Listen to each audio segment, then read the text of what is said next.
Then Logan exhaled sharply, like a man ripping off a bandage. He stepped out, slammed his door, and popped the trunk. Cold air rushed in when he opened Hannah's door. "Get out," he said.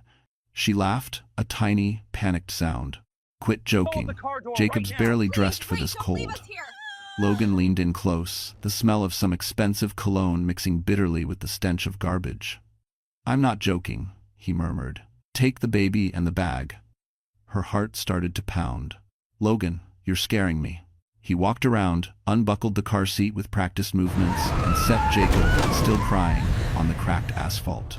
The baby's sobs bounced off the metal walls of the dumpster, an echo that clawed at Hannah's nerves. "You said you trusted me," Logan said, yanking her worn duffel from the trunk and dropping it beside the car seat. "Well, trust this. We're done. I'm not going back to that Roachbox apartment or this sad little life." Hannah stumbled out of the car, one hand on Jacob's seat, the other on her aching belly. "What are you talking about? Where are we supposed to go?" Logan glanced at his watch, the cheap metal band replaced by a sleek new one. His tuxedo jacket hung neatly in a garment bag in the back seat, next to a pale blue box tied with a white ribbon. 15 minutes from now, I'll be at the Plaza Hotel in Manhattan," he said slowly, as if explaining math to a child. "I'm marrying Charlotte, and her family doesn't need to know you exist. Your dad will take you in. You'll survive. I'm done being poor." A horn blared somewhere out on the main road, snapping Hannah out of her daze. "Logan, please, Jacob is your son. I'm carrying your baby." For one heartbeat, his eyes flickered, guilt fighting with greed. Greed won. He slid back behind the wheel and slammed the door, locking it with a decisive click. The engine roared to life, headlights washing over Hannah, Jacob, and the pathetic little pile of their belongings.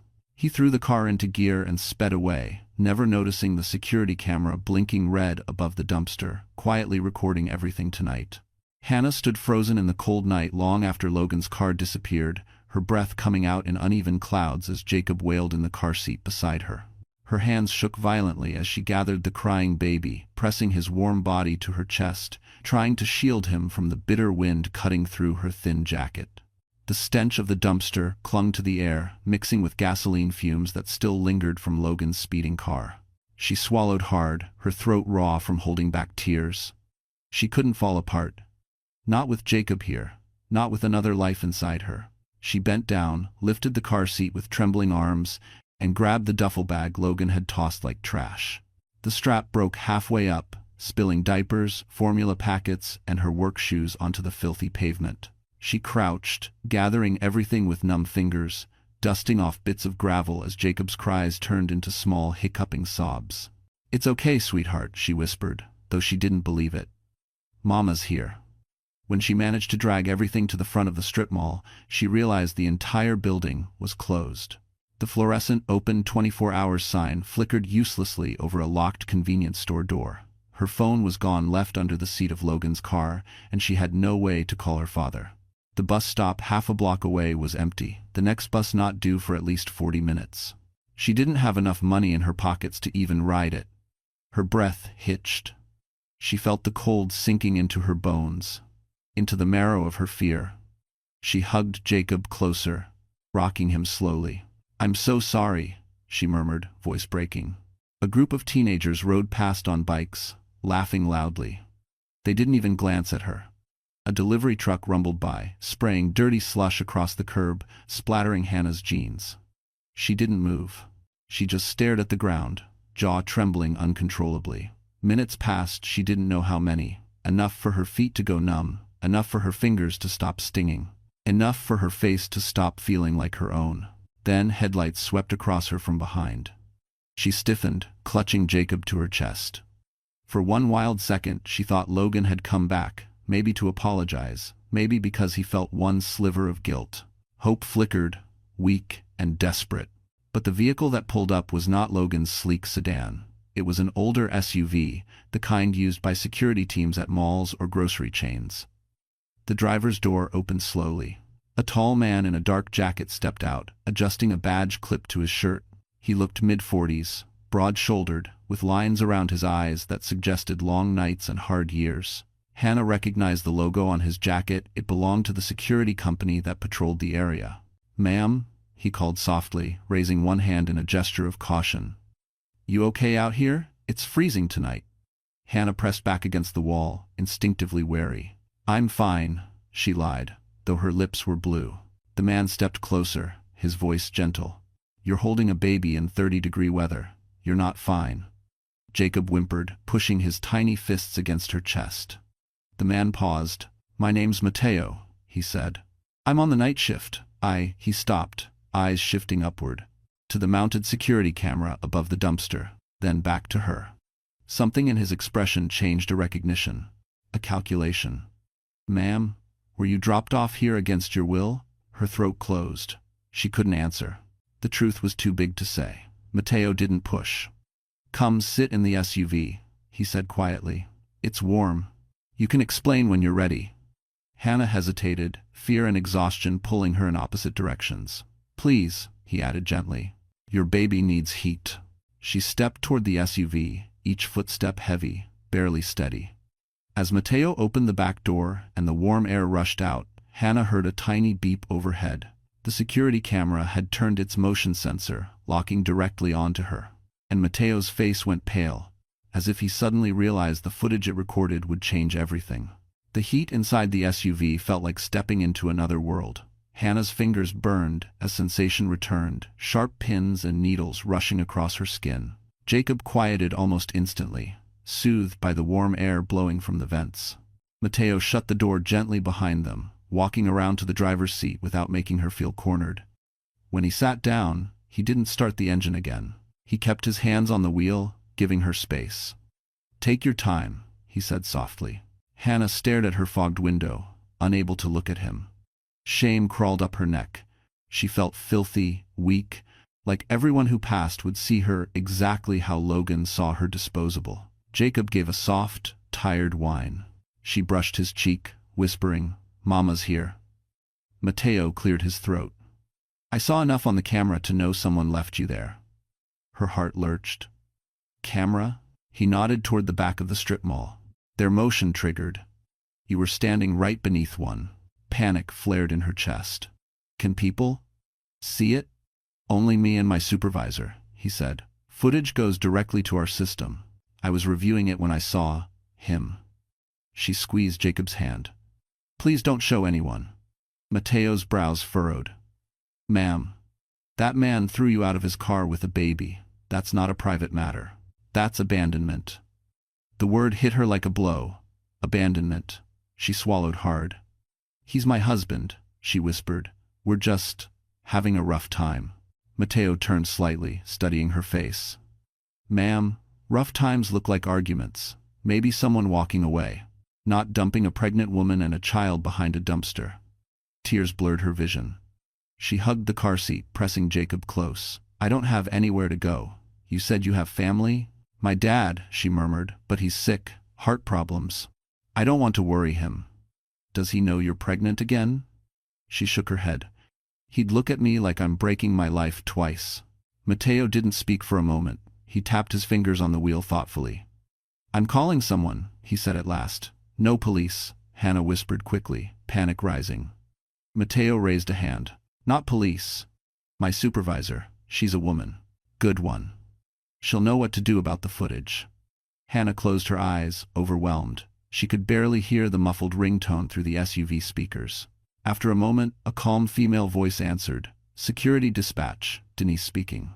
It's Mateo, he said. We've got an abandonment case on camera. The woman and infant are with me. Hannah's breath caught. Send me the file, Denise replied, and take her somewhere safe. You know the protocol. Copy. He hung up. When he met Hannah's eyes again, his voice softened. There's a shelter 10 minutes from here. Safe, clean, mostly for women with kids. They'll give you a bed, food, medical help. You won't be alone. Hannah shook her head weakly. I can't stay in a shelter. Logan will think I ran away to make him look bad. Mateo blinked, stunned. Ma'am, he left you in the trash. The truth of it made her chest ache. She rubbed her stomach, feeling the faint flutter she'd felt earlier that morning. The tiny reminder that another life depended on her. Can I think for a minute? Of course. Silence settled over the SUV, broken only by Jacob's soft breathing. Outside, the flickering security lamp buzzed, casting long shadows across the snow-dusted pavement. Then Mateo leaned forward, staring ahead through the windshield. "That's strange," he murmured. "What?" he pointed. A black sedan had just pulled into the lot, slowing near the dumpsters. Not Logan's car, something cleaner, newer, tinted windows. It inched forward like it was searching for someone. Hannah's blood ran cold. "Is that him?" Mateo asked. "No," she whispered. "Logan drives an older silver one." The sedan crept closer, circling the back of the mall. Something about the way it moved made every nerve in her body tense. The back window lowered a few inches. A camera lens glinted under the light. Someone was recording the exact spot where Logan abandoned her, someone who clearly knew more than she did. The black sedan rolled to a slow stop near the dumpsters, its engine humming low, too smooth to belong to anyone from this part of town. Hannah's pulse hammered in her throat. Mateo's body shifted instinctively, protective, his hand moving away from the wheel and toward the small flashlight holstered on his belt, more a symbolic tool than a weapon, but his posture changed completely. Military. Controlled. "Don't move," he murmured. Hannah tightened her grip on Jacob's car seat. The tinted window lowered another inch. A faint click sounded someone adjusting focus on a camera inside. "Why would anyone be recording this place?" Hannah whispered. Mateo didn't answer. He was watching the sedan's movements, every muscle coiled. "Stay low," he said quietly, reaching across to press the lock button on the SUV doors. The click of the locks seemed too loud in the tense silence. The sedan inched forward again, headlights sweeping the patch of asphalt where Logan had abandoned them. Hannah's breath caught. "They're filming the same spot," she whispered. "Why?" Mateo's jaw tensed. "One reason," he said. "Somebody already knew what was going to happen here."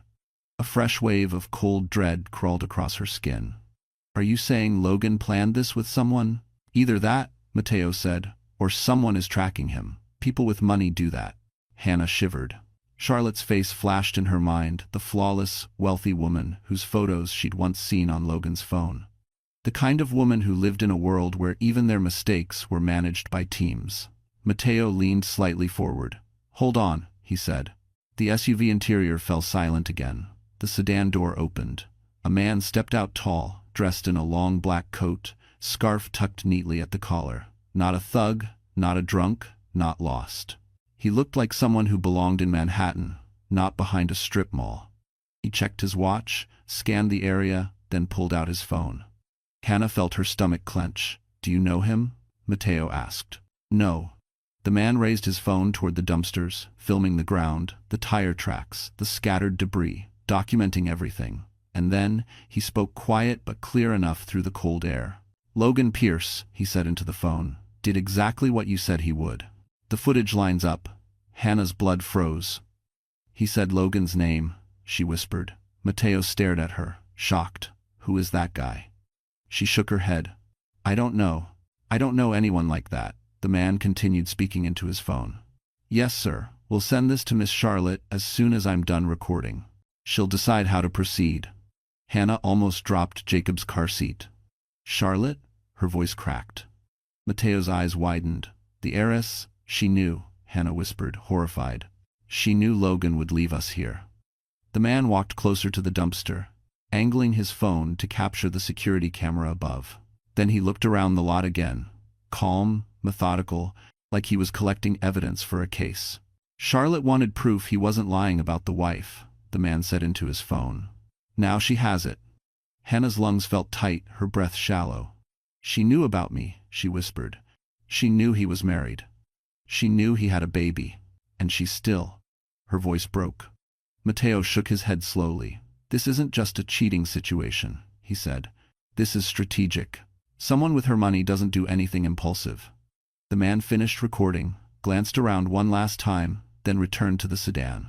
As he opened the door, Hannah saw something glint in his hand, a USB drive. He slipped it into his coat pocket. "They're saving everything," she whispered. "Every second of this." Mateo nodded grimly. "And if they're gathering evidence, that means this isn't the end for you, or for him." The sedan pulled away, the cold wind returning to fill the silence it left behind. Hannah stared at the empty space where it had been, her heart pounding with a new, unsettling fear. because now she understood. Logan hadn't just betrayed her, he had dragged her into a world far more dangerous than she ever imagined. Mateo started the SUV, the soft rumble grounding Hannah just enough to breathe again. Her hands trembled as she tucked a blanket tighter around Jacob, who was drifting back to sleep, unaware of the storm surrounding him. The heater hummed, but the cold in her chest wouldn't leave. Why would Charlotte want evidence of this? She whispered. Mateo pulled out of the lot slowly, scanning the mirrors. Rich families document everything. They protect their image first, people second. Hannah looked down at her hands. They were scraped from when Logan shoved the duffel to the ground. She hadn't even noticed until now. But why record me? Why not confront him? Maybe she plans to. Mateo turned onto the road, headlights cutting through the thin veil of drifting snow. Or maybe someone else in her family doesn't like what he's doing. Wealthy circles aren't as united as they look. Hannah's breath shuddered. "This is my life," she whispered. "Not a business transaction." Mateo didn't answer. He didn't have to. She could see in his tight jaw that he agreed. The SUV rolled to a stop at a red light. The glow washed across Jacob's sleeping face, softening his tiny features. Hannah brushed a curl off his forehead. "He almost froze tonight," she murmured. The tremor in her voice broke something inside her. "My baby almost froze because his father wanted to look rich." "He's lucky you stayed strong," Mateo said quietly. "Some people freeze up in situations like that. You didn't." She blinked hard, tears threatening. "I didn't feel strong." "Strength isn't loud," Mateo replied. "Sometimes it's just staying on your feet." The light turned green, but Mateo didn't move. His attention had snapped to something in the rearview mirror. Hannah turned slowly. A pair of headlights approached slow, deliberate, like the black sedan earlier. But this one was different. Older. Familiar. Her breath caught. "That's Logan's car," she whispered. Mateo's shoulders hardened. "Hold on." The sedan accelerated, closing the distance. Hannah's pulse spiked. Why is he coming back? "Maybe he realized the camera above the dumpster recorded him," Mateo said. "Or maybe he didn't finish." Logan's sedan swerved into the lane behind them. For a moment, they drove in silence, two cars moving through the empty night. Then Logan flashed his high beams once, twice. A signal. "He wants us to pull over," Hannah whispered, gripping Jacob's seat. Mateo shook his head. "Not happening." Logan flashed the lights again, harder this time. His car edged closer, almost touching the bumper. Mateo kept steady. "He's pushing you," Hannah said, voice trembling. "Let him push." Logan honked long, angry, impatient. Then he swerved to the right lane, speeding up until he was parallel with the SUV. Hannah shrank back instinctively. Logan rolled his window down. His face was red, wild, desperate. He shouted something, but the wind swallowed his words. Mateo cracked his window just enough to hear. Logan's voice cut through the freezing air. "Pull over, now." Mateo didn't. Logan's expression twisted with rage. He pointed at Hannah, eyes burning. "You ruined everything," she recoiled. "Me?" The sedan jolted closer, swerving toward them. Mateo steadied the wheel. "Back off," he barked. Logan yelled again. "Give me the card." Hannah blinked. "What card?" Logan cursed violently, slamming his fist on the steering wheel. "Don't play stupid. Charlotte's guy must have dropped it. He wouldn't leave without hiding something." Hannah's blood ran cold. "The man from the dumpster." Mateo frowned. "He dropped something?" "I didn't see anything," she cried. Jacob was crying. I didn't." Logan swerved again, clipping the SUV's rear bumper. The SUV lurched. Jacob woke, wailing. "Stop!" Hannah screamed. Mateo swore, gripping the wheel. "He's going to run us off the road." "Why does he need a card?" she cried. "What's on it?" Logan leaned out his window, screaming through the cold. "Proof. Enough to destroy me." His panic wasn't the panic of a cheating husband. It was the panic of someone whose entire scheme was crumbling. Mateo gunned the engine, pulling away. The sedan tried to follow until suddenly, blue lights exploded behind them. A police cruiser streaked forward, sirens slicing the night. Logan panicked and swerved hard straight into a snowbank. The cruiser skidded in beside him. Mateo exhaled, tension draining from his shoulders. "Looks like someone else was watching tonight too," he muttered. Hannah stared, heart pounding. as officers approached Logan's smashed sedan. And for the first time, she realized Logan's downfall wasn't just beginning, it was unfolding faster than she could ever predict. The cruiser's flashing lights faded into the snowy distance as Mateo steered the SUV down a quieter street, away from Logan's wrecked sedan. Hannah held Jacob tightly, listening to the wail of sirens echoing behind them. The baby trembled in her arms, tiny fingers clutching her coat. "Is he going to jail?" she whispered. Mateo shook his head. "Not tonight. They'll check for DUI, maybe reckless driving, but unless they know the whole story, he'll spin something and get released." Hannah stared at the passing buildings. Dark laundromats, closed diners, an empty playground where the swings creaked in the wind. Everything felt surreal. "I can't face him again," she whispered. "Not after tonight." "You won't," Mateo said firmly. "Not if I can help it." They drove in silence for several minutes. Snowflakes drifted beneath the streetlights, melting against the windshield. Jacob fussed softly, and Hannah rocked him, trying to steady her own breathing. "Where are we going?" she asked. "Somewhere safe," Mateo replied. "A friend of mine runs night security at a community center. They let families stay when shelters are full." Hannah's throat tightened. "I don't want handouts." "This isn't a handout," he said gently. "It's temporary safety. You need warmth, food, rest, and someone needs to check your blood pressure. Stress this heavy is dangerous for you and the baby." His voice held quiet urgency. Hannah looked down at her stomach. She hadn't let herself think about the baby since the dumpster lot. Fear rushed back in a cold wave. What if the shock hurt the baby? What if she'd been standing in that freezing air too long? Her chest tightened. Mateo noticed. "Hang in there," he said. "We're close." The SUV turned onto a side street lined with brick apartment buildings. Lights glowed faintly behind curtains. A man smoked on a stoop, watching the snow. Everything looked normal, painfully normal, compared to what she'd just survived. They pulled into a small parking lot beside a community center with a faded sign reading Hudson Neighborhood Outreach. The building looked humble, but golden light glowed through the windows. It felt like a different world from the cold alley. Mateo shut off the engine. "Wait here," he said, stepping out. Hannah watched him jog to the entrance and ring a buzzer. A moment later, a woman in a thick cardigan let him in. They spoke briefly, then both looked toward the SUV. Hannah's stomach tightened. A minute later, Mateo returned, opening her door gently. "Her name is Rosie," he said. "She's expecting you. Ready?" Hannah felt suddenly small, weak, exposed. But Jacob whimpered, and that settled the question. She stepped out with the car seat, legs shaky from cold and fear. Inside, the center was warm and quiet. A small Christmas tree blinked in the corner, even though the holidays had passed. Rosie, a woman in her early 50s with soft eyes, approached. "Sweetheart," she said gently, "let's get you both warm." She touched the back of Hannah's hand. "You're freezing. Come with me." Hannah swallowed hard. "Thank you." Rosie guided her into a small office with a couch and space heater. She handed Hannah a warm blanket and a cup of water. Jacob settled quickly, soothed by the heat. Rosie checked Hannah's pulse, then her blood pressure. "Your numbers are okay," she said softly, "but you're exhausted. Shock does that."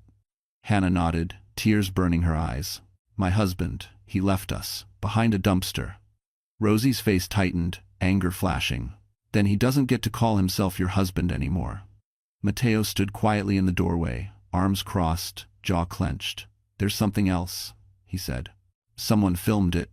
Someone connected to the woman he's marrying tomorrow." Rosie turned sharply. "Tomorrow? The Plaza Hotel," Mateo said. "Big family. Big money." Rosie shook her head. "Those people protect their own image at all costs." Hannah wrapped the blanket tighter, voice trembling. "Why would they need proof of what he did?" Mateo's expression darkened. "Because someone in her family wants him exposed, and I think they're about to use you to do it." Hannah's breath caught. "Use me?" Mateo stepped closer, voice firm but gentle. "No one is getting to you. Not Logan, not them." He glanced between her and Jacob. "You're not alone anymore." Hannah felt something crack inside, relief mixed with fear. And then Rosie's phone rang, screen lighting up with an unknown Manhattan number, as if the wealthy world she'd just escaped had already tracked her down. Rosie stared at the glowing screen, her brows knitting. "I don't know this number," she murmured, but something in her tone made Hannah's stomach twist. Mateo stepped forward immediately. "Don't answer yet." The phone kept vibrating, the Manhattan area code bright against the dim office. Hannah felt her throat tighten. "What if it's Logan?" Mateo shook his head. "Logan doesn't have this number. He'd be panicking, not calling politely." The phone stopped ringing. For a moment, there was silence. Then another call. Same number, persistent. Rosie looked at Hannah, giving her control. "Do you want me to pick it up?" Hannah's heart pounded so hard she felt it in her ears. The warmth of the office did nothing to stop her trembling.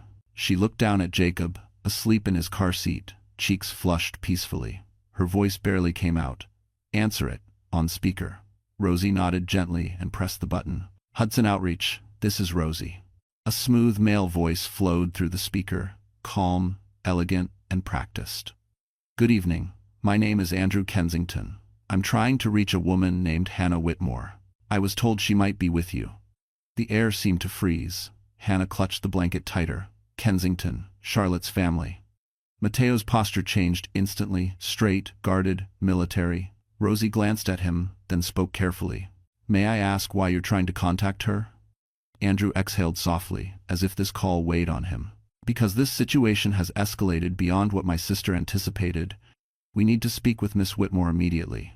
"Sister? Charlotte?" Hannah's breathing grew unsteady. "I'm here," she whispered, her voice shaking. Rosie moved the phone closer. Andrew's tone softened. "Miss Whitmore, I'm glad you're safe." "Safe." He said it as if he'd been genuinely worried. Hannah swallowed. "Why are you calling me?" A pause. Then, "Because Logan Pierce lied to all of us. And someone in my family made a mistake in trusting him." Mateo muttered under his breath. "Someone in your family helped him." Andrew didn't deny it.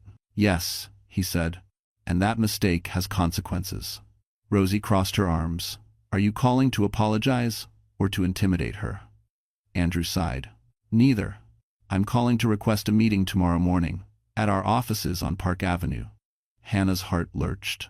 "Why would I meet you?" "Because Logan is trying to manipulate the narrative," Andrew said. "He's trying to reach my sister. He's lying about you again. We have substantial evidence proving what he did tonight, but we need your statement." Hannah blinked rapidly, confusion overwhelming her. "Statement for what?" Another pause. Then Andrew said something she never expected. "My father plans to annul the wedding, permanently. He wants full documentation of Logan's behavior. Not for legal trouble," his voice hardened. "For protection." Hannah didn't understand. Protection from what? Mateo stepped closer, sensing something deeper. Andrew continued quietly. "My father trusted the wrong man years ago. It cost him more than money. He's determined that no one in this family marries a fraud again." Rosie's eyes widened slightly, as if she recognized the weight behind those words. Hannah shook her head slowly. "I don't want to be involved in your world. I don't want anything from your family. I just want to be safe." "And you will be," Andrew said firmly. "We'll send a car, discreetly. We'll provide security if needed." Mateo stepped in, voice sharp. "She's not going with any of your people. If you want a meeting, you do it here, on public ground." Andrew paused. "May I ask who I'm speaking to?" Mateo didn't hesitate. "Someone who won't let her get used again." Andrew exhaled. "Understood. Then let's do this the right way. Tomorrow morning. A neutral location. Anywhere she chooses." Hannah's throat tightened. Jacob stirred, his small fingers curling in his sleep. She felt her resolve sharpen. "Why do you really want me there?" Andrew's answer came quietly. "Because my father already knows the truth, and when he confronts Logan tomorrow, he wants the real wife present." Hannah froze. "Present?" "Yes, because Logan will lie unless he's forced to face what he did, and my father doesn't tolerate liars." A chill slid down Hannah's spine. She could almost see it, the Plaza Hotel, the wealthy guests, Logan trying to charm everyone, and then being exposed publicly.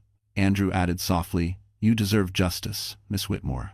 And tomorrow, you will have it." The call ended. Silence filled the room. Hannah stared at Mateo, shaken. "What do I do?"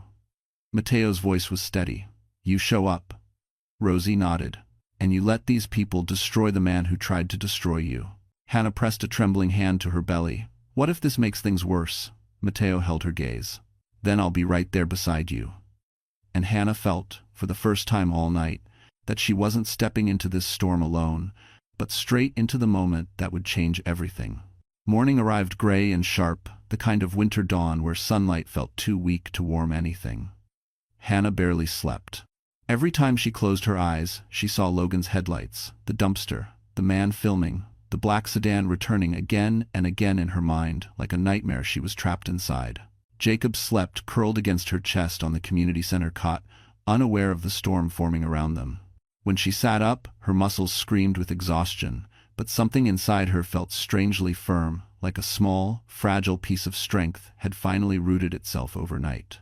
Rosie knocked lightly before entering. "Sweetheart, I made you toast and tea," she said. "Eat a little, even if you don't feel like it. Your baby needs it." Hannah nodded, managing a grateful smile. Matteo stepped in behind Rosie, dressed in a clean black jacket, boots, and a quiet determination that instantly calmed her. "Kensington's assistant texted," he said. "They'll meet wherever you choose, so let's pick a spot that's safe." Hannah thought for a moment. "The River Cafe," she whispered. Matteo raised a brow. "Brooklyn, it's public, it's bright, and—" she swallowed. Logan used to say it was the kind of place he'd take someone worth impressing. "I guess I want the irony." Matteo gave a faint, approving smirk. "Then that's where we'll go." By late morning, they stood outside the cafe, the East River rippling behind them, Manhattan's skyline rising in frosted blues and silvers. Hannah felt small in her borrowed coat, her breath visible in the cold, but she also felt steadier than she expected. Jacob rested in his car seat, wrapped in a thick blanket Rosie insisted she take. They waited only minutes before a dark town car pulled up. Matteo stepped slightly in front of Hannah, protective without smothering. A tall man in a charcoal coat stepped out, early 40s, sharp eyes, composed. Not rich boy arrogant, more like someone used to cleaning up messes others made. "Miss Whitmore?" he asked gently. "Yes," Hannah whispered. "I'm Andrew," he said. He glanced at Jacob, his expression softening. "Thank you for meeting us." He motioned toward the cafe. Matteo walked in first, scanning the area instinctively. Andrew led Hannah to a corner table overlooking the river. A waitress brought warm coffee and hot chocolate, and while Hannah wrapped her hands around the cup, Andrew placed a folder on the table. Inside were photos, screenshots, dates, times. Logan picking up Charlotte from her penthouse. Logan wearing a suit that clearly wasn't purchased with his salary. Logan meeting someone behind a bank building, handing over documents. Logan with a gambling slip. But worst of all was one still frame. Logan's hand shoving Hannah's arm while the car seat dangled dangerously. Hannah covered her mouth, trembling. "We're not here to hurt you," Andrew said softly. "We're here because someone in my family made the mistake of believing Logan's lies. We need to correct that mistake publicly." Matteo leaned forward. "What's the plan?" Andrew hesitated just a moment, then said, "My father wants to confront Logan at the pre-ceremony brunch this afternoon. The entire Kensington board will be there. Major partners, investors, Charlotte included." Hannah's heart stopped. "Why me?" "Because Logan will deny everything unless he sees you," Andrew said. "And because my father believes public humiliation is the only language a man like Logan understands." Hannah gripped the edge of the table. "I'm scared," Andrew nodded. "Courage doesn't mean you're not scared. It means you show up anyway." Jacob began to fuss, and Hannah rocked him gently, wiping a tear from her cheek. "What happens after?" Andrew exhaled. "That depends on you, but I'll make something clear. Logan won't be able to touch you. My family will ensure that. Financially, legally, socially." Matteo's jaw tightened. "And what about her dignity?" Andrew met his eyes. "That's exactly what we're restoring." Hannah looked between them, two men from completely different worlds, both protecting her in ways Logan never had. Something inside her shifted. She wasn't trash, she wasn't weak, she wasn't alone. She took a deep breath, steadying her voice. "Okay," she said. "Let's end this." Andrew nodded slowly, respect in his eyes. "Then prepare yourself, Miss Whitmore. This afternoon, Logan Pierce's perfect world ends." And as they rose from the table, Hannah felt for the first time the spark of a woman who was no longer running, but ready to face the fire. The pre-ceremony brunch took place at the Kensington family's private suite inside the Plaza Hotel. High ceilings, gold accents, sunlight pouring through tall windows that overlooked Central Park. It was the kind of place Logan used to talk about as if it were his destiny. Now, Hannah was walking straight into that world with Jacob in her arms and Mateo at her side. Her heart pounded with every step across the marble floor. The luxury around her felt unreal. Fresh orchids, polished silver trays, waiters in white jackets. She kept her eyes on Jacob's tiny hand, gripping her coat, grounding herself. Andrew met them at the elevator. "He's inside already," he said quietly. "Charlotte, too." And her father. His jaw tightened. "You won't need to say a word unless you want to." Mateo stepped slightly closer to her. "If anyone touches her, I step in." Andrew nodded without offense. "Understood." They walked toward double doors, guarded by private security. When the doors opened, a hush fell instantly. Conversations stopped. Dozens of wealthy guests turned to stare first at Hannah's worn coat, then at Jacob's car seat, then at the quiet determination in her eyes. Logan stood near the center of the room, adjusting his tie nervously while speaking to Charlotte. He froze mid-sentence when he saw Hannah. His face drained completely of color. His champagne flute slipped from his fingers and shattered on the carpet. "Hannah?" he choked out. "What? How?" Charlotte turned sharply, her perfect smile faltering as she looked between them. "Logan? Who is this?" Logan stumbled forward. "She's nobody. She's just—" Andrew cut in calmly. "She's your wife." Gasps rippled through the room. Charlotte's eyes widened. "Your what?" Logan's voice pitched upward. No, that's not. She's lying. She's obsessed with me. Before he could finish, Andrew lifted a remote. A large screen behind the buffet flickered on. Hannah felt her stomach twist. The security footage played Logan, dragging the duffel bag, shoving the car seat, the cold glare in his eyes as he ordered her out. The audio wasn't perfect, but the image was clear enough to make the entire room recoil. Charlotte covered her mouth in horror. Logan lunged forward. "Turn that off! You can't, this is illegal." Andrew remained perfectly composed. Everything shown here was recorded by a camera on private property with full legal permission. Logan spun toward Charlotte, desperate. "Baby, listen, she's crazy, okay? She tricked me, Enough," Charlotte whispered, her voice shaking. "You told me you were divorced. You told me she faked the pregnancy." Logan's eyes darted around wildly. "I can fix this. I can explain." Her father, William Kensington, stepped forward, tall, stern, powerful. "I trusted you," he said quietly. "I was prepared to bring you into my family's business, into our future. And you repay that trust by abandoning your pregnant wife and child behind a dumpster?" Logan stammered. "Sir, please, this isn't—" "Get on your knees," William said. The room went dead silent. Hannah's breath caught. Even she hadn't expected this. Logan blinked rapidly. "What?"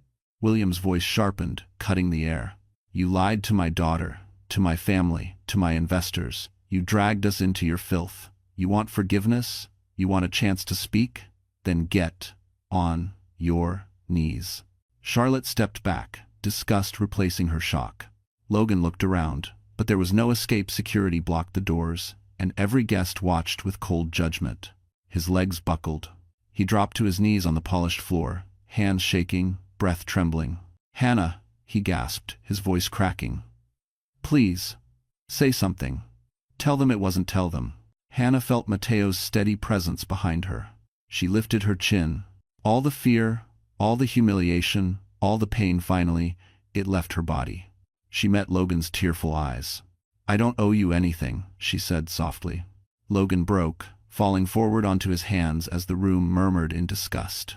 William turned to Hannah then, his voice gentler. "You won't face him again.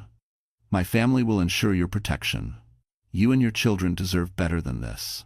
Hannah exhaled shakily, tears burning her eyes, not of fear, but release. And as Logan knelt, defeated and exposed before the world he tried to crawl into, Hannah finally felt the weight of survival shift into the power of justice. The moment William Kensington ordered security to escort Logan out of the suite, the atmosphere shifted. The wealthy guests no longer whispered, they openly turned their backs, as if Logan's presence contaminated the very air. Logan struggled weakly as two guards lifted him by the arms. "Please, Hannah, please, don't let them take everything. I can change, I swear." His pleas dissolved into incoherent cries as he was dragged through the doors. They slammed shut behind him with a finality that made Hannah's chest loosen for the first time in years. A soft cry from Jacob reminded her of reality. She lifted him gently, rocking him until he settled. Her body trembled not from fear, but from the overwhelming sense that a door had finally closed. Mateo stepped beside her, steady, protective. His voice was low. "It's over." She nodded, tears slipping down her cheeks. "It feels unreal." William approached her then, his stern expression softened into something almost paternal. "Miss Whitmore," he said, "you are not responsible for this man's disgrace. He dug his own grave."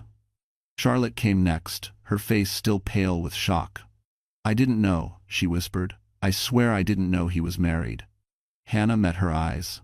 "I believe you," Charlotte swallowed. "If there's anything you ever need, my family will help you." It wasn't pity. It was remorse mixed with respect. Andrew guided them to a quieter side room. "There's something you should hear," he said.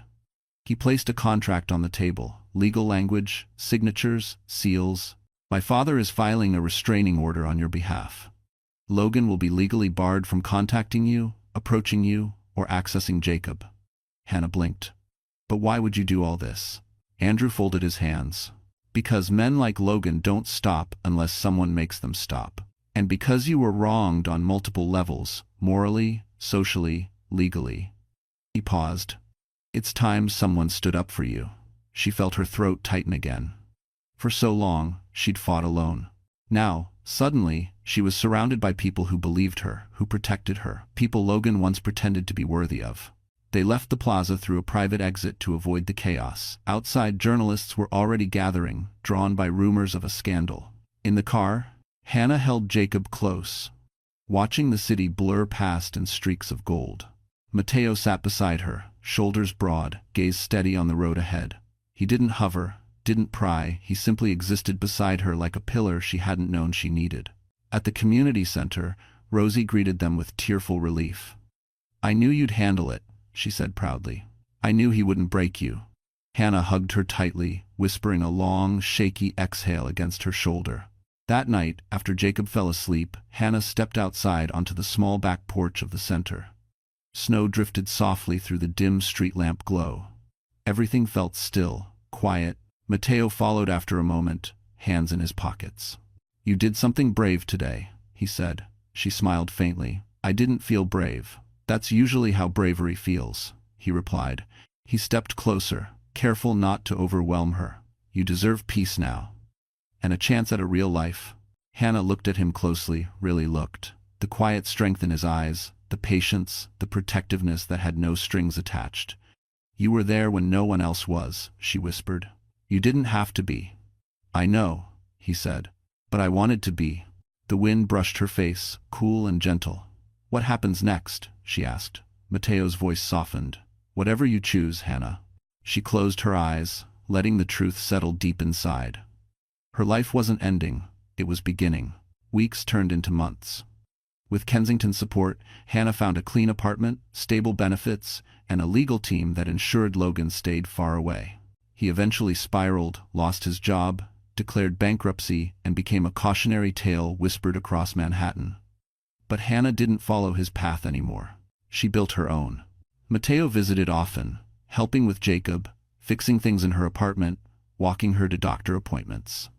Their connection grew not from drama, but from gentle, consistent care. One spring evening, after watching Jacob take his first shaky steps across her living room, Mateo looked at her with something warm and certain. "Hannah," he said quietly, "I'd like to be part of your future, if you'll let me." Her heart finally felt light. "I'd like that too," she whispered. 1 year later, under blooming cherry trees by the Hudson River, with Jacob toddling in the grass and a small circle of friends around them, Mateo knelt and asked her to marry him. She said yes, and the girl once thrown away like trash walked into a life built on dignity, love, and a strength she never knew she possessed, while the man who betrayed her learned life's harshest truth. When you discard the people who love you, you eventually lose yourself.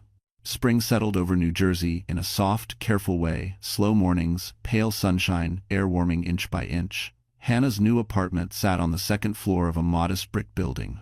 Nothing fancy, but clean, bright, and safe. For the first time in years, she slept without flinching at every sound. She woke to Jacob babbling in his crib instead of fear twisting her stomach. She moved through her days with a sense of rebuilding, piece by piece. Still, healing wasn't simple. Some mornings, she stood at the kitchen counter, stirring oatmeal, while a strange wave of guilt rolled over her guilt for feeling okay. For laughing. For breathing without shaking. Trauma had a way of whispering, "You don't deserve peace." She pushed back, reminding herself slowly, tenderly, that she did.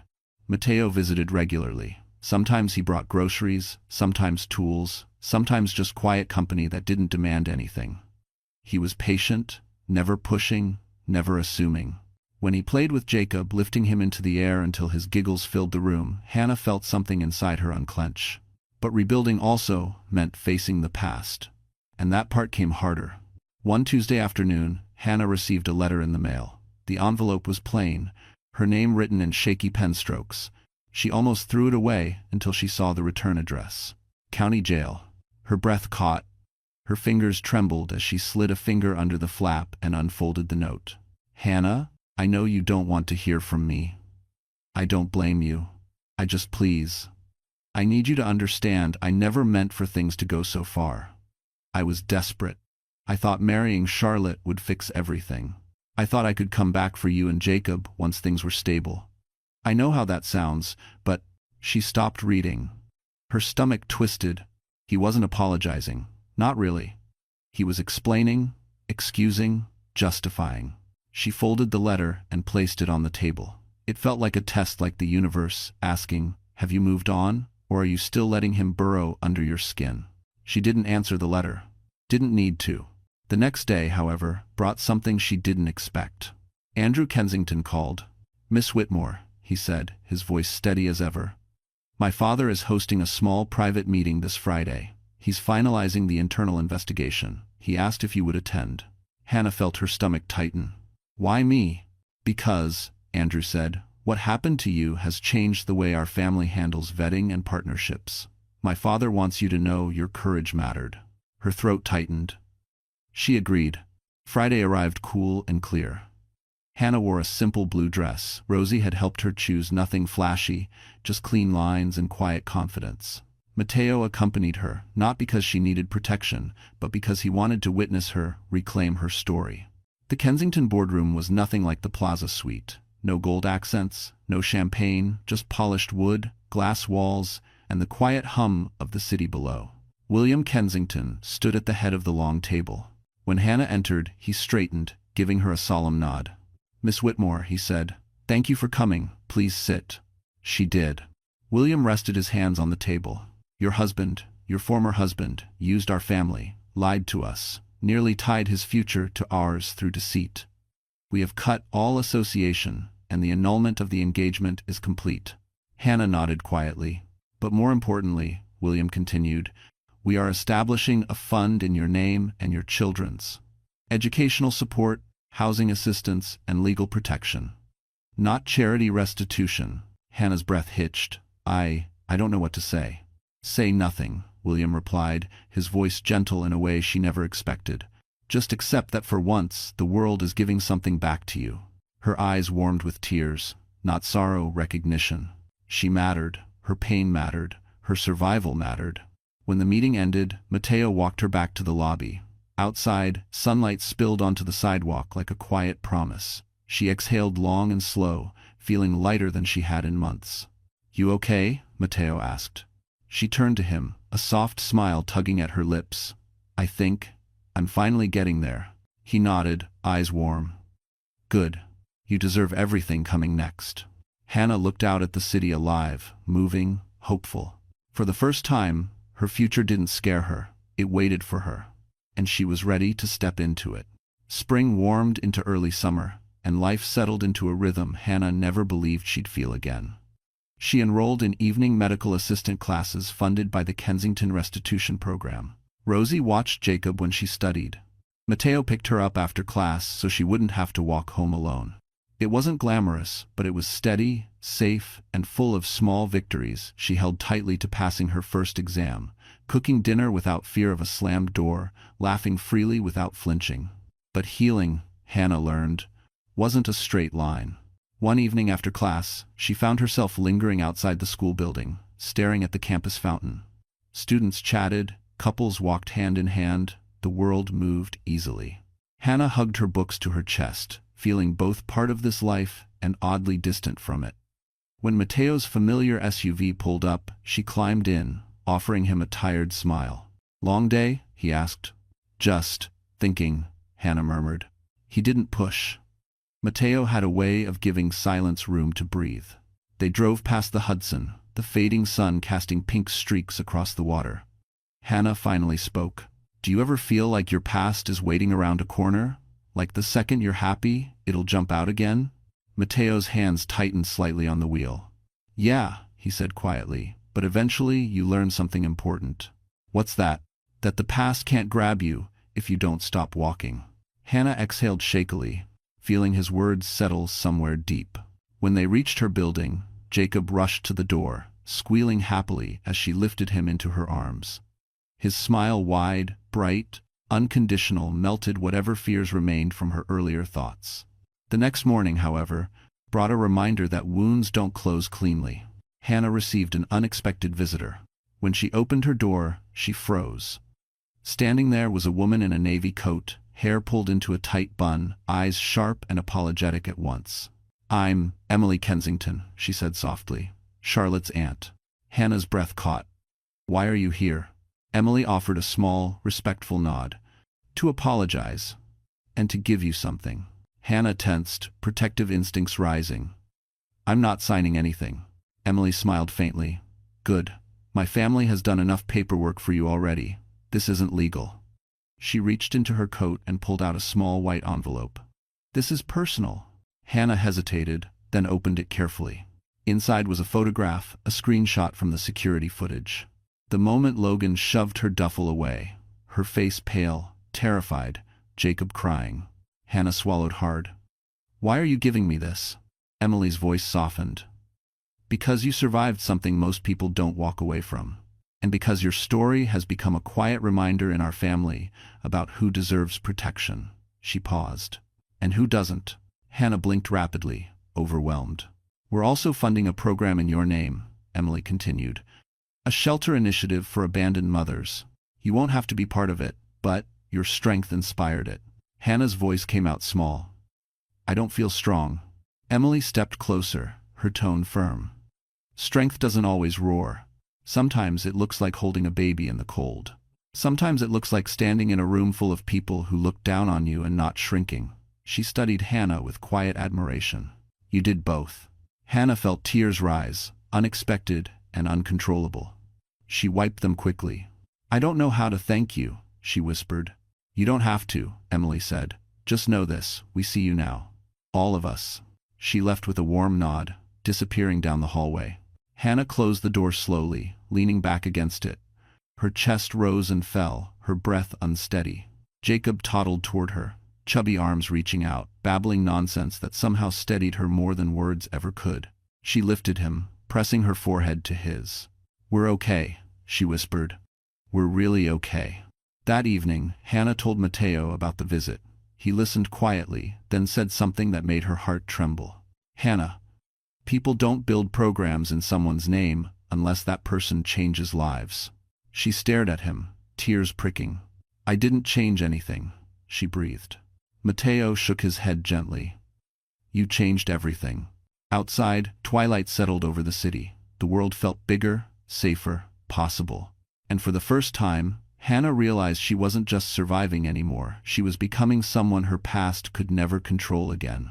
Summer deepened, and with it came a quiet confidence Hannah barely recognized in herself.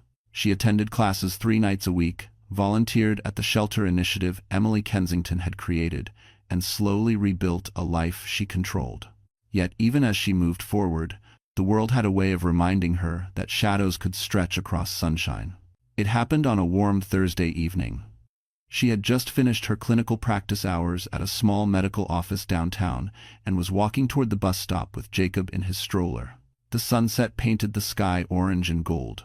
She felt peaceful, humming softly to Jacob. For the first time in ages, nothing hurt. Then she heard a voice. "Hannah?" Her heart stopped. "Logan." He stepped out from behind a parked car, thinner, disheveled, eyes tired and desperate. His clothes hung loosely, his face unshaven. Prison time had changed him, but not in the way she expected. There was something frantic in his expression, something broken. Hannah's hands clenched the stroller handle. "You can't be here," she said firmly. "There's a restraining order." He lifted his hands quickly. I know. I'm not here to hurt you, I swear. Please, just hear me out." "No," she said, trying to keep her voice steady. "Step back, right now." "Hannah, please," his voice cracked.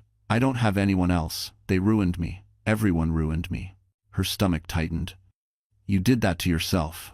Logan shook his head wildly. "No, you don't understand. Kensington funded all the charges, the cases, the investigations. My name is dirt. I can't get hired anywhere." His voice rose, panicked. "Do you know they even flagged my credit? They froze my accounts. I can't rent. I can't buy. I can't." "That's the consequence of what you did," she snapped, surprising even herself with how strong she sounded. He stared at her as if seeing her for the first time. "You're different," he whispered. "You talk different. You stand different." "That's what happens," she said, "when someone stops breaking me." She reached into her purse slowly, eyes locked on him, and pulled out her phone. "I'm calling the police." Logan's face contorted with panic. "Don't. Please, Hannah, I'm sorry. I'm sorry for everything. For the dumpster, for the lies, for leaving you. I wasn't thinking straight. I thought I could be somebody." Jacob began to fuss, sensing the tension. Hannah's chest tightened with fear, but also something else, resolve. "Logan," she said quietly, "being somebody never required hurting us." He took a shaky step forward. She stepped back instantly. "Don't." Logan froze, his breath ragged. I just wanted a chance. A second chance." Hannah swallowed, steadying herself. "You don't want a second chance. You want the version of me who was too scared to leave." Silence fell between them. Cars passed on the road, people walked in the distance, life moved normally around them, yet they stood frozen, trapped in the ashes of what once was. Then a familiar voice cut through the hush. "That's close enough. Mateo." He approached with calm, controlled steps, but his eyes were sharp steel. He positioned himself between Hannah and Logan without hesitation. Logan laughed bitterly. "Of course, the hero shows up." Mateo didn't flinch. "You're violating a restraining order. Leave now before this gets worse." Logan's voice trembled. "You think you stole my family? You think I'm scared of you?" Mateo didn't raise his voice. "I don't need you to be scared. I just need you gone." Hannah could see Logan unraveling pride, fighting with desperation. For a moment, she feared he might do something reckless. But then, something inside him broke. He dropped his shoulders, his breath hitching. "I lost everything," he whispered. "Everything." Hannah felt Jacob's warm little hand brush her arm. She placed her palm gently over his. "You didn't lose everything, Logan," she said softly. "You threw it away." Her words hung in the air like a final verdict. Logan blinked rapidly, then looked away. "I'm sorry," he murmured, not convincing, not clean, but raw. "I really am." Mateo stepped forward. "Time's up, go."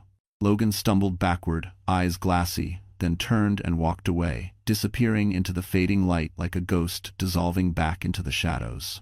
Hannah exhaled shakily. Mateo touched her arm gently. "Are you okay?" She nodded, though her voice wavered.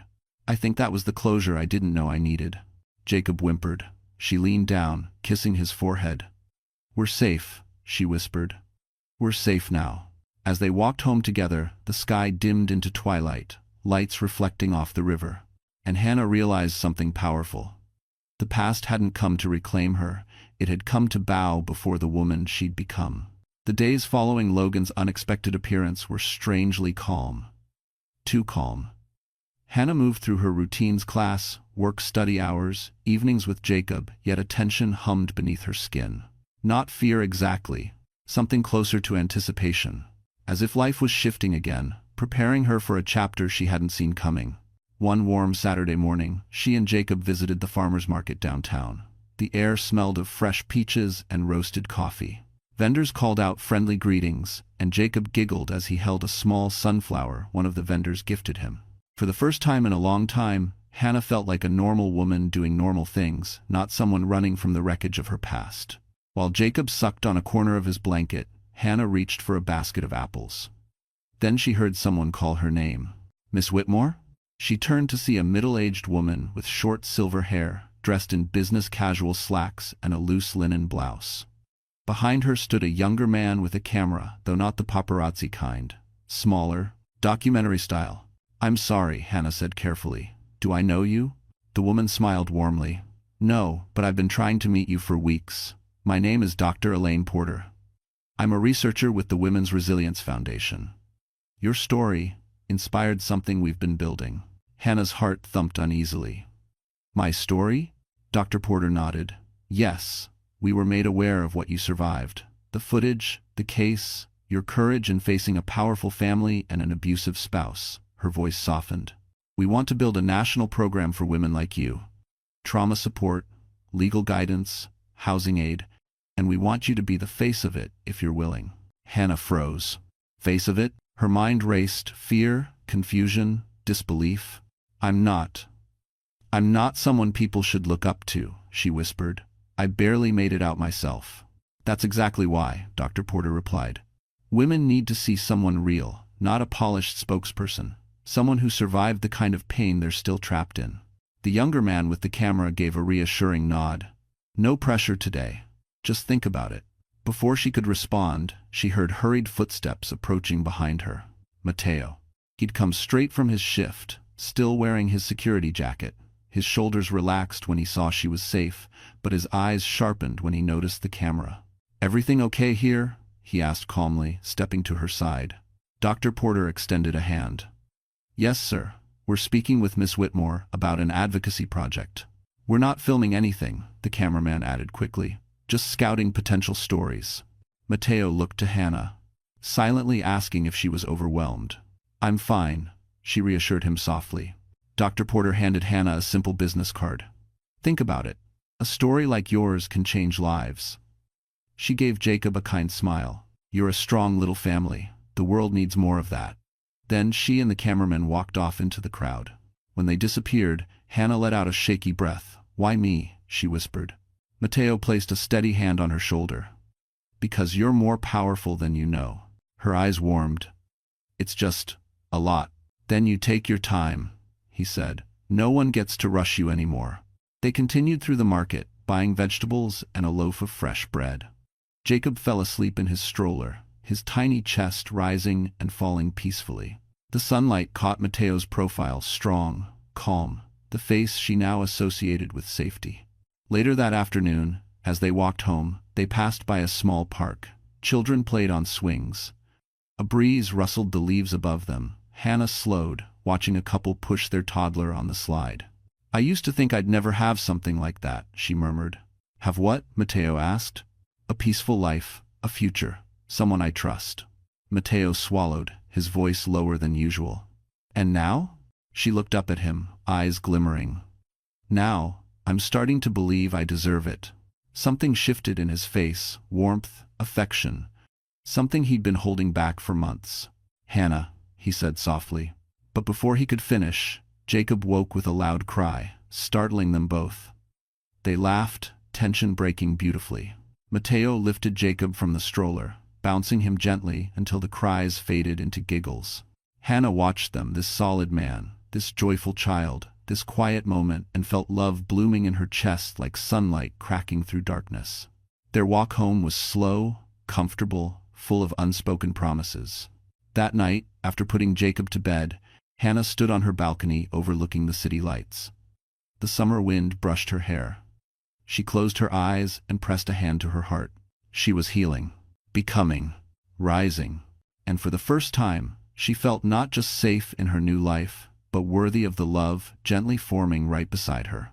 Late summer drifted into early fall, and with it came a new rhythm Hannah found herself carefully adjusting to. Her classes intensified, Jacob grew more curious and mobile, and her volunteer work at the shelter initiative began turning into something larger, something meaningful. Yet beneath the progress, another shift was happening. Quiet, steady, personal. Her feelings for Matteo. They grew slowly, blooming like a sunrise rather than a lightning strike. She noticed it in the small things, how safe she felt around him, how Jacob instantly reached for him, how his presence made every heavy moment easier to carry. She told herself not to rush it, not to expect anything. Still, the feeling grew. One crisp evening, the community center hosted a small gathering for donors and volunteers. The Kensington family had quietly funded part of the renovation, but they didn't attend. This event was meant for the local community. Tables were covered with simple checkered cloths, paper lanterns hung from the ceiling, and kids ran around with juice boxes and sticky fingers. Hannah wore a soft cream sweater and jeans. Nothing fancy. But when she stepped into the room, conversations paused briefly. People knew her story now. Some saw her as a survivor, others as an inspiration. She still struggled with that. Matteo arrived halfway through, wearing a clean button-down shirt that somehow made him look even more solid and comforting. When Jacob saw him, he squealed happily, reaching out with both hands. Matteo chuckled, lifting the toddler effortlessly. "Well, hello, little man." Hannah smiled. "He missed you." "Good," Matteo said, eyes flicking to hers. "I missed him too." They spent the evening helping set up, serving food, and talking with families. At one point, Matteo fixed a loose table leg. Jacob toddled between them laughing, and several volunteers joked that they looked like a picture-perfect family. Hannah laughed politely, but inside, something tender fluttered. As the evening wound down, Hannah found herself stepping outside for a moment of quiet. The air smelled of fallen leaves. Children's laughter drifted from inside. She rubbed her hands together, absorbing the calm. The door opened behind her. Matteo stepped out, closing it gently. "Everything okay?" "Yes," she said softly. "Just needed some air." He nodded and stood next to her, not too close, not too far. For a moment, neither spoke. Then Matteo said, "You were incredible in there." She huffed a small laugh. "I was just handing out paper plates." "No," he said, turning to face her. "You were helping those women feel seen. You made them believe their situation can change." Hannah looked down. "I'm still learning to believe that myself." "You're getting there," he murmured. "I can see it." The sincerity in his voice made her heartbeat flutter, unexpected and disorienting. "Matteo, I don't know how to do this. Any of this. I don't even know what I'm ready for. Some days I'm fine. Some days I'm still shaking." He stepped slightly closer, his tone warm and steady. "Hannah, listen. I don't want anything from you. Not a relationship, not a promise, not a decision." He paused. "I just want you to know I'm here, however you need me." That quiet devotion, the opposite of everything Logan ever gave, hit her with a gentleness that felt like healing. She swallowed. "I'm scared," she whispered. His eyes softened. "Then let me stand with you in the fear. You don't have to hide it." Her breath trembled. Jacob toddled toward them from the doorway, dragging a stuffed elephant. "Mama," he called. Hannah bent down, lifting him into her arms. He nestled into her shoulder, warm and sleepy. She kissed his head gently before looking back at Matteo. "You're good with him," she said. Matteo smiled, brushing a hand over Jacob's curls. "He makes it easy." Inside, the lights dimmed as people began packing up. Hannah adjusted Jacob on her hip and stepped toward the building. Before entering, she looked back at Matteo. "Thank you," she said softly. "For what?" "For being patient and kind and safe." Something glimmered in his eyes, hope, maybe, but he didn't move closer. "I'll walk you both home," he said simply. The walk was gentle, quiet, filled with the soft crunch of leaves and the distant hum of traffic. When they reached her building, Hannah hesitated at the doorway, Jacob already asleep in her arms. "Matteo?" she said. "Yeah? I'm not ready for anything big yet." Her voice trembled. "But I'm not closed off anymore." A slow, warm smile touched his lips. "That's enough for me." Hannah felt her heart open just a little. "Just enough." She nodded, whispering, "Good night." "Good night, Hannah." She stepped inside, holding Jacob close, the door clicking softly behind her. And as she climbed the stairs, she understood something beautiful. Healing hadn't just rebuilt her life, it was gently making room for love. Autumn swept through the city with fiery leaves, crisp mornings, and evenings cool enough for sweaters and warm drinks. Hannah's routine grew fuller. Her medical assistant training entered its final phase. Jacob began babbling real words, and the shelter program, now officially named Hannah's Path, held its first meeting with community leaders. Her life wasn't just rebuilding anymore, it was expanding. And yet, with every new milestone, a quiet, persistent truth tugged at her heart. She was falling for Mateo. Not in a sudden, overwhelming way. It was slow, steady, a warmth growing each time he showed up, always at exactly the right moment, never asking for more than she could give. But falling in love, after surviving betrayal, felt like learning to walk again. Every step felt careful, uncertain. One early October afternoon, Hannah received unexpected news. The Kensington family invited her to speak at a charity luncheon supporting women's safety programs. It wasn't a requirement, they simply believed her voice mattered. She agreed hesitantly at first, then began practicing her speech late at night while Jacob slept. The event took place at a beautiful hall overlooking the Hudson. Round tables were draped in cream linens, sunlight poured through tall windows, and servers carried trays of sparkling water and small pastries. Hannah arrived early with Jacob on her hip and Mateo beside her for quiet support. "You ready?" he asked, adjusting the strap on Jacob's diaper bag. "No," she admitted honestly, "but I think I need to do this." "You're braver than you think," Mateo said softly. She smiled at him, nerves buzzing through her chest. Inside, she was introduced to guests, community donors, advocates, volunteers from shelters. Many had read her story. Some cried when they told her how much it meant to them. She tried to steady herself, reminding her heart that these people weren't pitying her, they respected her. When it was time to speak, Hannah stepped to the podium, smoothing the notes in her shaking hands. The room quieted. Hi, she began. "My name is Hannah Whitmore. A year ago, I was a very different person standing in a very dark place." Her voice wavered, but she kept going. "I thought my life was over. I thought I had failed my son. I thought my worth had been thrown away along with us. But I learned something. Darkness doesn't get the last word unless you hand it the microphone." Soft murmurs of encouragement filled the room. "I survived what I did because someone cared, because someone stepped in and showed me I wasn't invisible. And that's why I'm here, because every woman deserves someone who sees her." The audience applauded gently as she stepped back, cheeks flushed, chest aching with a mix of fear and pride. After the luncheon ended, Hannah stood outside on the terrace, letting the cool wind brush her face. She needed a moment to breathe, a moment to absorb what she had just done. "You were amazing." She turned. Mateo joined her, holding Jacob, who was happily chewing on the corner of a brochure. Mateo's smile was warm, admiring. "I've never seen you like that," he said, strong, confident. She swallowed. "I was terrified. You didn't look it." He stepped closer, not touching her, but close enough she could feel the heat of him in the chilly air. "You're becoming someone extraordinary." Her heart fluttered. Before she could respond, Andrew Kensington stepped onto the terrace. "Miss Whitmore," he said, "my father asked me to tell you something. The board voted unanimously to expand your program statewide. You'll be the spokesperson if you want it." Hannah's eyes widened. "Statewide? You deserve it," Andrew said with a respectful nod. The weight of the opportunity settled over her, not pressure, but possibility.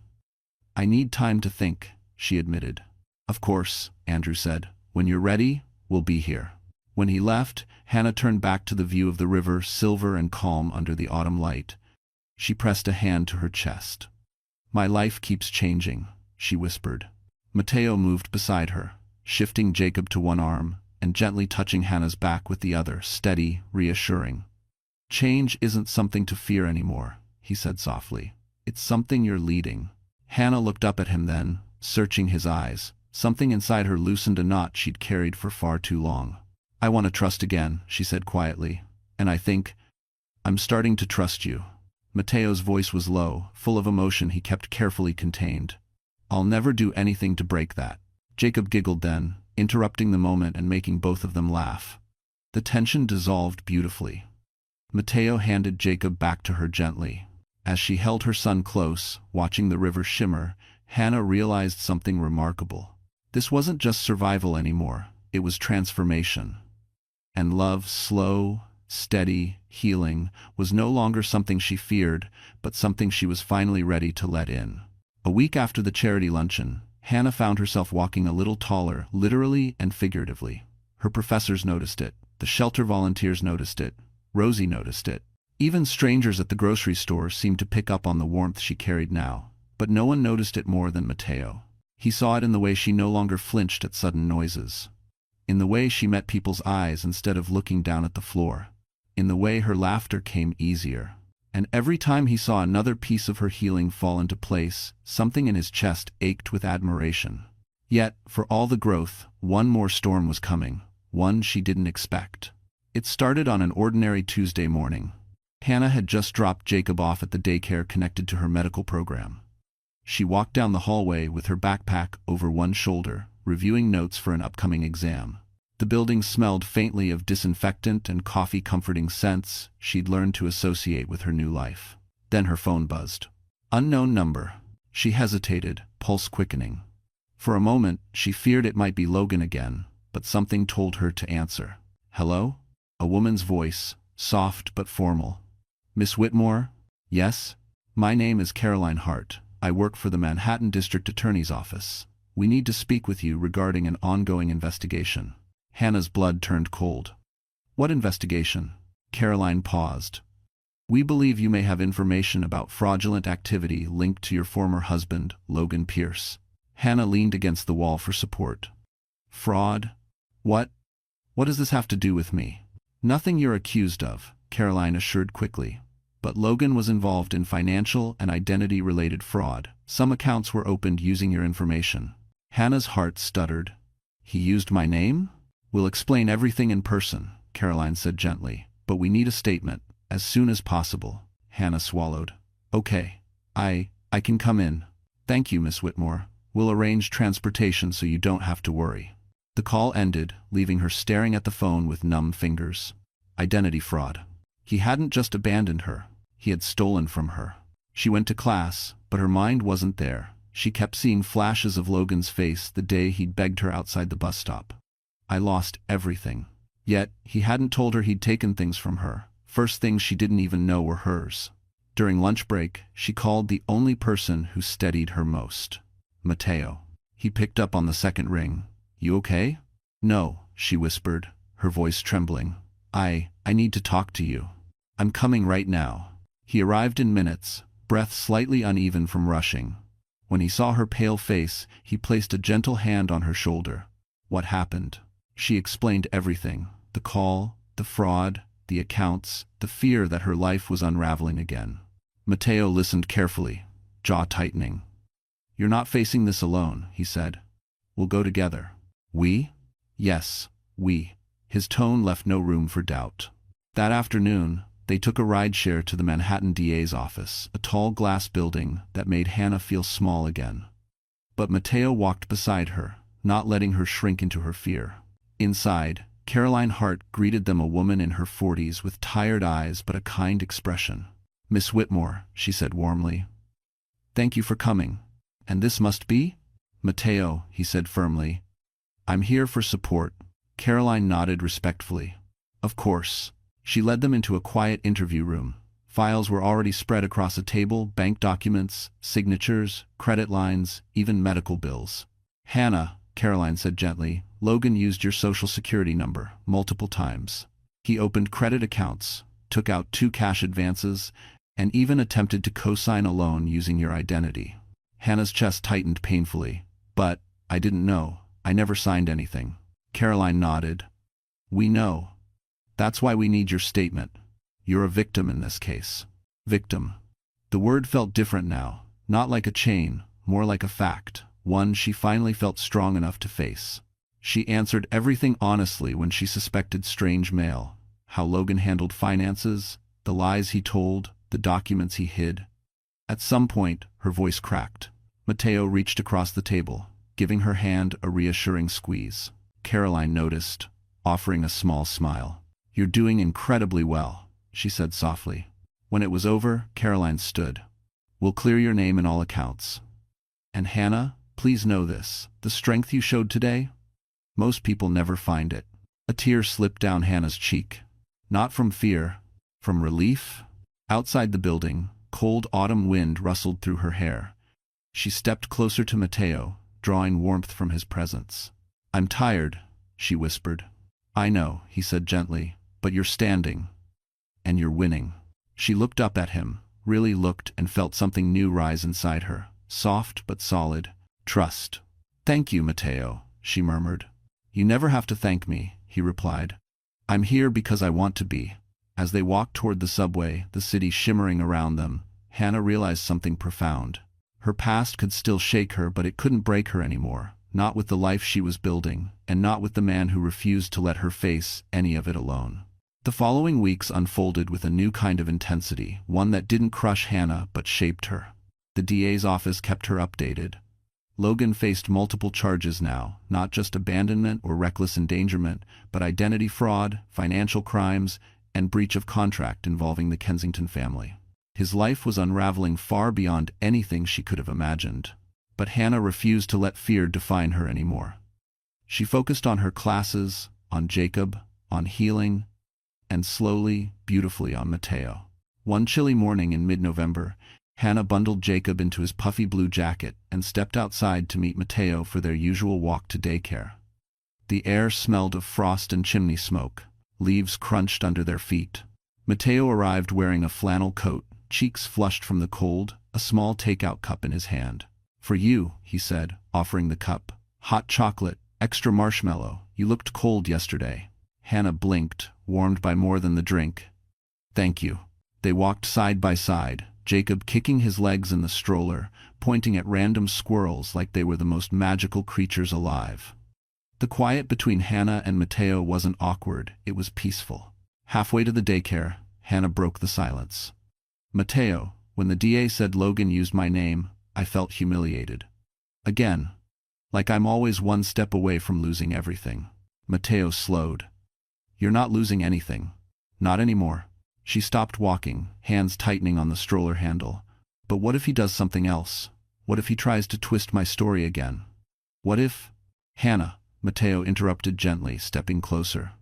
He doesn't get to control your life from the outside. Not now. Not ever again. Her breath shook. I'm trying to believe that. You don't have to try alone. She looked up, meeting his eyes. Brown, steady, unshakably warm. Matteo, she whispered, I'm scared to depend on someone again. He didn't touch her, didn't rush, just nodded, then leaned slowly. I'll be right here, every step of the way. Something in her chest loosened. She exhaled. Later that afternoon, Hannah met with the shelter's board of directors. They were expanding Hannah's path into a full learning center, counseling rooms, daycare space, training, workshops. They wanted her input on everything, from room layouts to outreach strategies. You're the heart of this project, the director told her. Her throat tightened. But I'm still healing. That's why you're perfect, the director said. Healed people don't change the world, healing people do. Hannah left the meeting feeling taller. But the day wasn't done with her yet. That evening, after picking up Jacob and returning home, she found an envelope slipped under her apartment door. Her pulse spiked, fear flickering for a moment before she forced herself to breathe. She opened it slowly. Inside was a court notice. Her testimony and the footage of Logan abandoning them was now officially approved as evidence. His trial date was set. Her hands trembled, not with fear, but with an emotion she couldn't name. Closure, perhaps.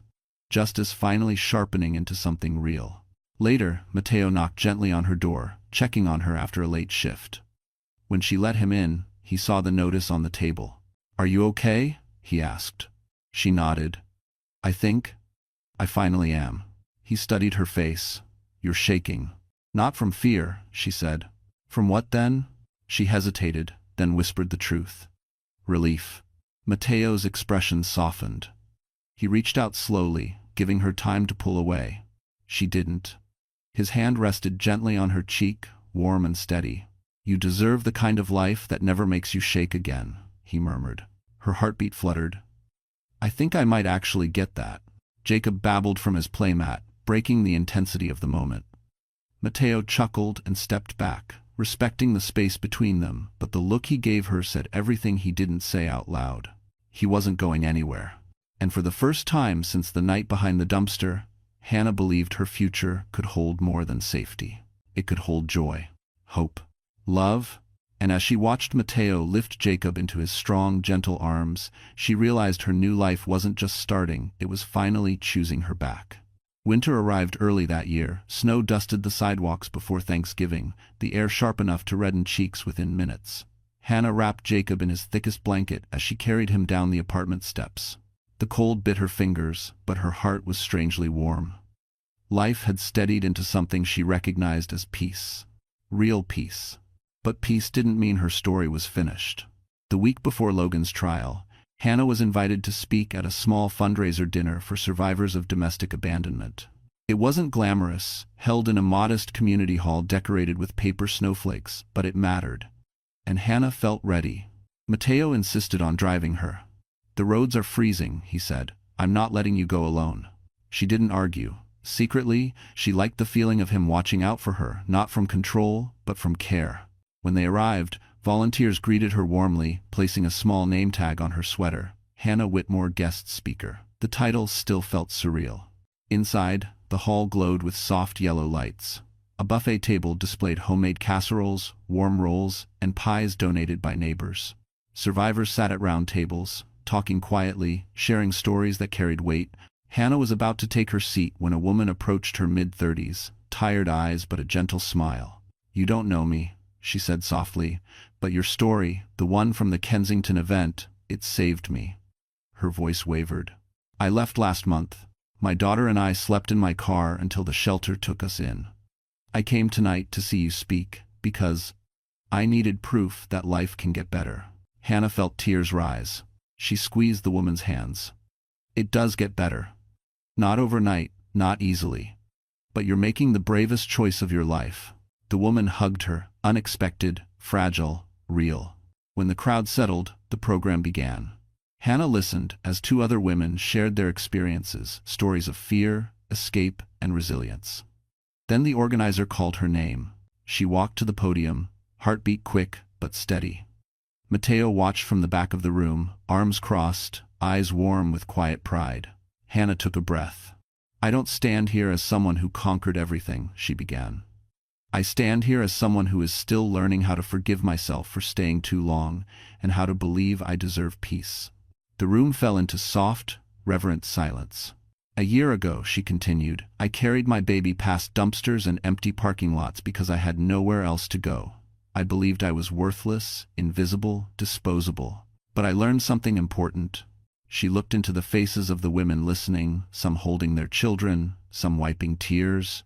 "I wasn't thrown away because I was trash. I was thrown away because he couldn't see my worth. And his blindness was not my burden to carry." A murmur of agreement rose. "I survived because people stepped in.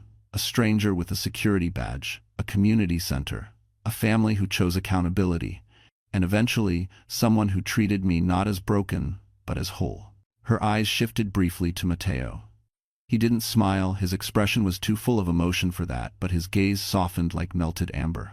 "And if I can stand here today," Hannah said, voice trembling but strong, "then you can too.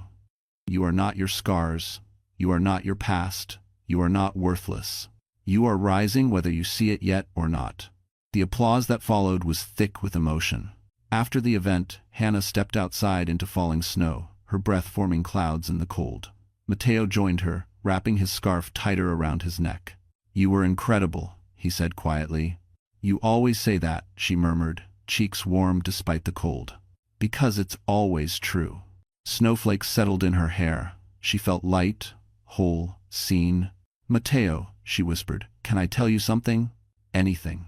I never thought I'd get a second chance at life. Or love." His breath caught, but he didn't interrupt. "And now, I think I'm ready for both." Slowly, carefully, he reached for her hand. Their fingers intertwined, warm in the winter night. Jacob let out a sleepy coo from his stroller, the sound soft and perfect. Hannah looked at the two people who had become her world. And in that frozen, magical moment, she knew the next chapter wasn't just healing, it was love finally blooming the way it was meant to. Snow fell in soft, steady curtains the morning Hannah stood before the courthouse. Jacob bundled against her chest, Mateo at her side, and a quiet determination running through her veins. It was the day of Logan's trial. The final chapter. The moment she had once dreaded but now faced with clear eyes and a steady heart. Camera crews clustered near the courthouse entrance, not for her, but for the Kensington name attached to the case. Hannah tucked Jacob closer, shielding him from the wind. Mateo stepped slightly in front of her, guiding her through the crowd with gentle firmness. Inside, the courtroom buzzed with tension. Lawyers shuffled papers, reporters whispered, and Logan sat at the defense table, looking thinner and more hollow than ever. His hair unkempt, his suit ill-fitting, he looked nothing like the man who once left her behind a dumpster in pursuit of luxury. When he saw her, his jaw tightened. Shame flashed across his face, followed by something else.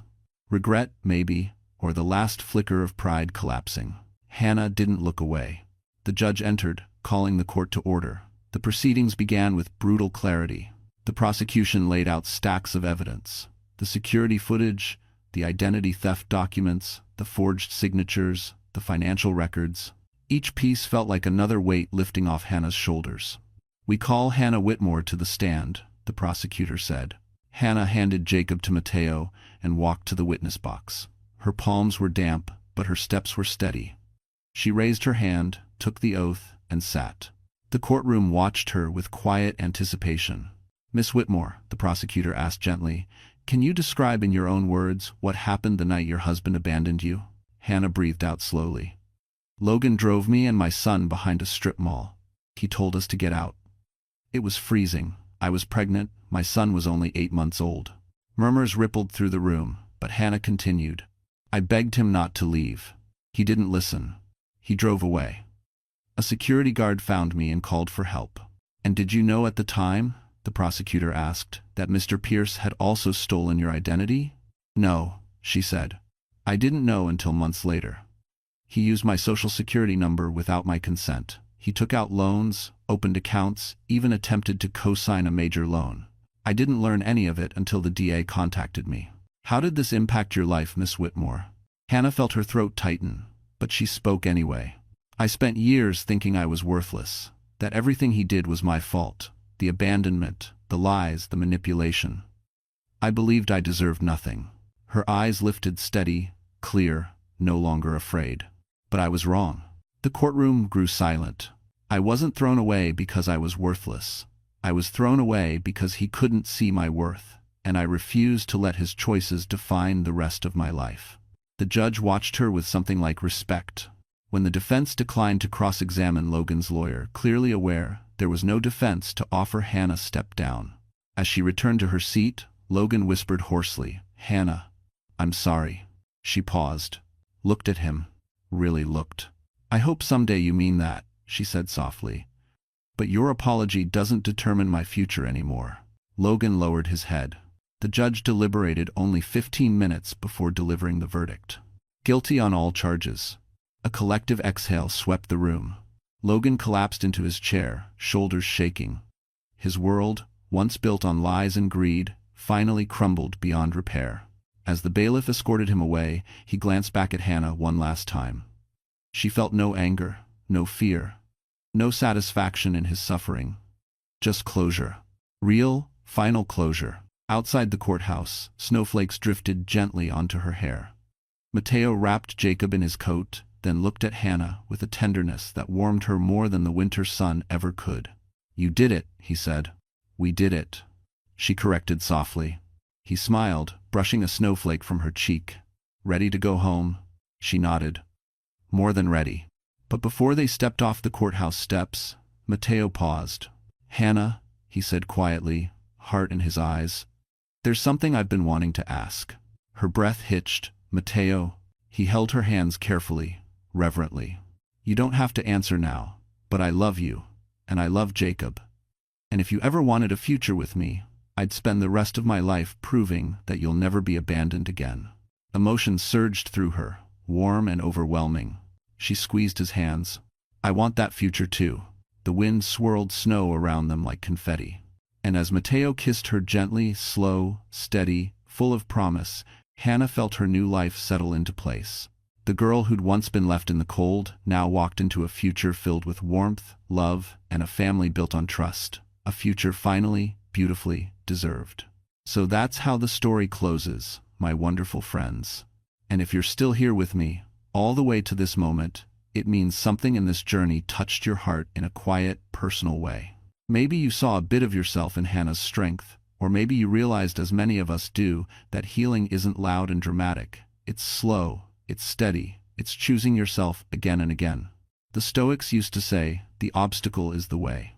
Marcus Aurelius reminded us that every hardship becomes the path forward, not the end of it. Hannah's story shows that pain can shape us, but it doesn't get to define us. We define ourselves. We rise, we rebuild, we choose love that feels safe, not love that demands our silence. And if you've been carrying something heavy, let this be your reminder. You are not the things that broke you, you are the person who kept walking despite them. If this story touched you, even a little, please take a second to like the video, share it with someone who may need encouragement, and subscribe to the channel. Your support helps us bring more stories of healing, courage, and second chances to people who need them. We're in this together, one story, one heart, one quiet victory at a time.